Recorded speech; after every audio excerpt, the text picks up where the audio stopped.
જય માતાજી. મારે આજે એક આપણા સાહેબને એક વાત પૂછવાની છે. તમે લોકો જરાક કોમેન્ટમાં મને જણાવજો કે એવું થાય તો શું થાય. મારે સાહેબને ખાલી એટલું જ પૂછવું છે કે હરેક જિલ્લા, હરેક રાજ્ય, હરેક સિટીમાં જે પણ તમારા ચૂનેલા જે છે એમને તમે ખાલી એટલું કહી દો કે તમારા એરિયામાં કે તમારા વિસ્તારમાં કે તમારા જિલ્લામાં દારૂના અડ્ડા, રેપ, મર્ડર કે કોઈ પણ જાતની આવી ઘટના બનશે કે થશે તો તમને કાયમ માટે ઘરે બેસાડવામાં આવશે. તો શું થાય? અગર એ જ લોકો એમના વિસ્તારના કે પછી કમિશનર સાહેબને હરેક સિટીના એવું કહે કે તમારા શહેરમાં દારૂના અડ્ડા કે રેપ હોય કે મર્ડર હોય કે પછી કોઈ પણ જાતના ખરાબ જે કામ થતા હોય એ થયા તો તમને ઘેર બેસાડવામાં આવશે. અને સેમ વસ્તુ હરેક એરિયાને જે આપણા કહેવાય ને કે સમાજ સેવક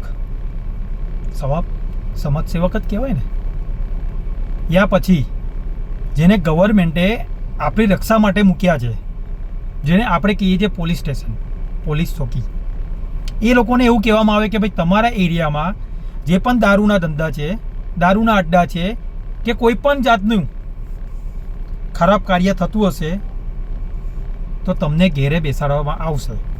તો તમને શું લાગે છે? દારૂના અડ્ડા, રેપ, આ મર્ડર જે પે અસામાજિક તત્વો જે ફરી રહ્યા છે એ ફરશે? દારૂના અડ્ડા ચાલુ રહેશે?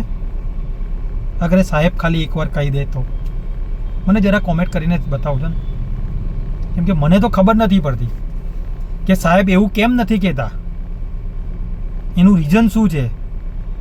અગર સાહેબ કહે તો બધું બંધ થઈ જાય એટલી મને ખબર પડે છે, પણ એ કહેતા કેમ નથી, એનું રીઝન શું?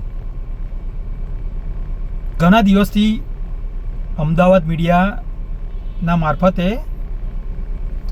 એટલે ભાઈ રિપોર્ટર ભાઈએ ઘાટોડિયામાં જે દારૂનો અડ્ડો ચાલતો હતો એનો પર્દાફાશ કર્યો. પરિણામ શું આવ્યું? એની પર એફઆઈઆર થઈ. અને એફઆઈઆર થઈ, ચલો એ તો ઠીક છે, પણ એનાથી પણ મોટું કે જે ગુનેગાર છે, જે દારૂનો અડ્ડો ચલાવી રહ્યો છે એને એફઆઈઆર, એને કેસ લખાયો અને એફઆઈઆર થઈ. નવાઈની વાત છે. ગુનેગારો તમે બની જાઓ તો તમારો એફઆઈઆર લેવામાં આવશે, તમારો કેસ લખવામાં આવશે. દારૂનો અડ્ડો જે ચલાવતો હતો એની ઉપર શું થયું કાર્યવાહી, શું નહીં, કોઈને ખબર નથી. પણ હા, જે પત્રકાર છે જેને દારૂનો અડ્ડો બંધ કરાયો એની પર એફઆઈઆર થઈ. તો આવું કેમ? ઘણીવાર આપણા સાહેબ, નામ તો નહીં લઉં, પણ સાહેબ ઘણીવાર કહે છે કે જે હાથે તલવાર પકડે છે તલવાર પકડવાનું ભૂલાવી દઈશ. અને આવું કૃત્ય જે પણ કરશે એ ચલાવવામાં નહીં આવે.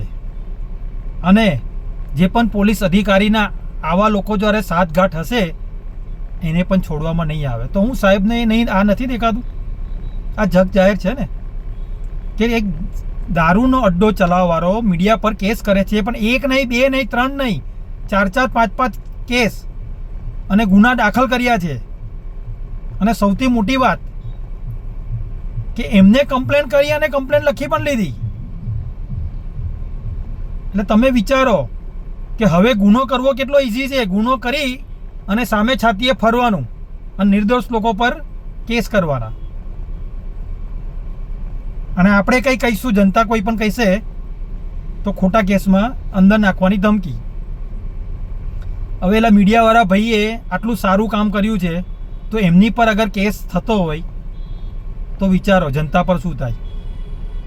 હજુ પણ કંઈ બગડ્યું નહીં. અને હું તો ઘાટોડિયાના તમામ જે પણ લોકો ત્યાં રહેવાસી છે એ લોકોને એક જ વાત કહીશ કે જાગો, હજુ પણ ટાઈમ છે. અગર આ મીડિયાવાળા ભાઈ જો હારી ગયા અને પેલો બુટલેકર જીતી ગયો તો એક દિવસ તમારા ઘરમાં આવીને દારૂ વેચશે. એને હિંમત મળી જશે. એને હિંમત આપવાવાળા કોણ? આપણે લોકો જ છે. આપણે જ બધું ચલાવીએ છીએ ત્યારે ચાલે છે ને. આપણે કહીએ છીએ કે આનું બંધ કરવાનું, આગળ કોણ આવે, અમારું કોઈ સાંભળતું નથી. ભાઈ આ મીડિયાવાળા ભાઈએ તમારી જ મદદ કરી છે, તમારા માટે જ આને આ કાર્ય કર્યું છે.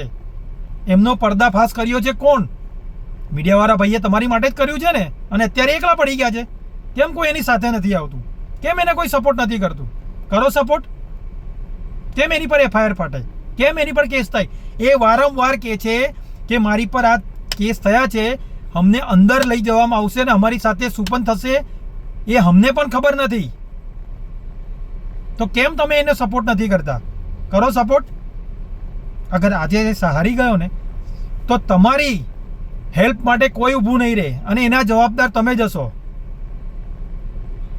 તો મને ખાલી એટલું જ જાણવું છે, તમે પ્લીઝ કોમેન્ટ કરીને મને કહેજો કે આ સાહેબ અગર એક ફરમાન કરી દે કે દારૂના અડ્ડાથી મને મર્ડર કે રેપ કેસ કે કંઈ પણ થયું છે તો એની જોડે કડકથી કડક કાર્યવાહી થશે અને એને ઘરે બેસાડવામાં પણ આવશે, તો શું થાય? આપણો દેશ ક્યાંથી ક્યાં પહોંચે મને ખાલી જણાવજો ને. કેમ કે મને ખ્યાલ જ નથી આવતો. કેમ કે એમના એક ઇશારા પર ભલભલું થઈ જતું હોય, હરેક કાર્ય થઈ જતું હોય, તો પછી આ કહેતા કેમ નથી? એનું રીઝન શું?